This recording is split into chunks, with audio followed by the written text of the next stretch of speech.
President Trump doubling down on his global trade war as we near the end of a turbulent week on Wall Street. The Dow in the green this morning, as it appears the government may avoid a shutdown. This after anxiety over Trump's tit-for-tat tariffs sent stocks tumbling yesterday afternoon, the fourth day in a row, with the S&P 500 actually sliding into correction territory, down more than 10% from its record high back in February. Let's bring in NBC News White House correspondent Aaron Gilchrist and NBC News business and data correspondent Brian Chung. Okay, Brian, let's start with what we're seeing on Wall Street right now after yesterday's correction. Things are looking a little brighter? Yeah, what we've seen is a color I haven't seen in a long while, which is green. It does seem like markets are responding positively to, as you mentioned, the announcement and the news that this government shutdown should be avoided. I think that was weighing on stocks. Of course, tariffs still remain the big story for stocks. I don't think we've gotten any more clarity on that between market close yesterday and market close today. So that's why I think we could pin some of the positive activity in the rebound, at least so far, in things like the Dow Jones, which is up about 0.5% to that news from Chuck Schumer. But I do think that when it comes to the tariffs, it's still weighing on investors. I was at the New York Stock Exchange all day on Tuesday, and people were saying until we get more certainty on that tariff bit, we're probably going to be buckling in for volatility for a little while to come. UBS and Wall Street Bank also saying the same thing. So, again, these upswings and downswings and dramatic moves in the stock market are likely going to be happening for a little while until we get a little bit more certainty, or if we get more certainty at any point in time, over exactly how the Trump administration is going to navigate these discussions with essentially every country around the world. And at this point, Aaron, the president is not backing down from his trade war, despite the turmoil we've seen this week. In fact, this morning, the president was doubling down, writing on Truth Social, "Our economy will boom like never before." Here's more from the president.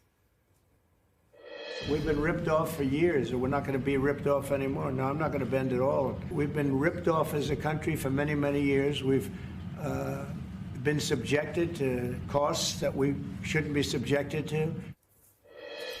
The White House keeps framing this as short-term pain. So when do they expect the pain to be over, Aaron?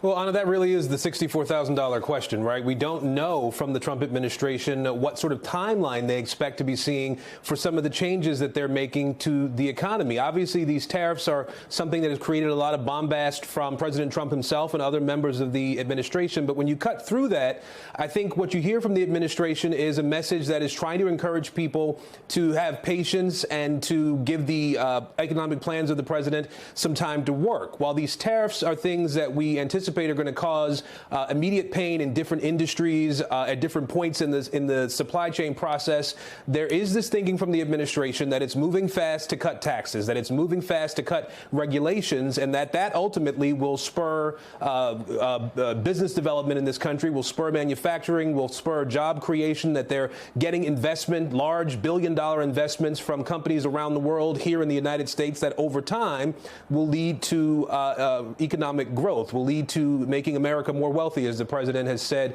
time and again. Ultimately, all of this designed to spur growth. But there is some concern. We know from officials that they're at the National Economic Council, there are some fears about how long it will take to deal with any downturn that might actually happen as a result of some of these policy ideas. At the same time, you heard the president say he anticipates there would be a little disturbance. He didn't really qualify what little disturbance means. The Treasury Secretary said that there would be a detox period as the country transitions from government spending to more private sector spending. Again, not really setting a timeline for what that detox period would be. The Commerce Secretary, Anna, also indicating he expected that there could be prices that would go up on some foreign goods that come into the United States, but he predicted that there wouldn't be massive inflation in this country. So the messaging that we're getting from the administration is a bit mixed. They're going hard, thinking now is the time to sort of break things and try to force through these big economic plans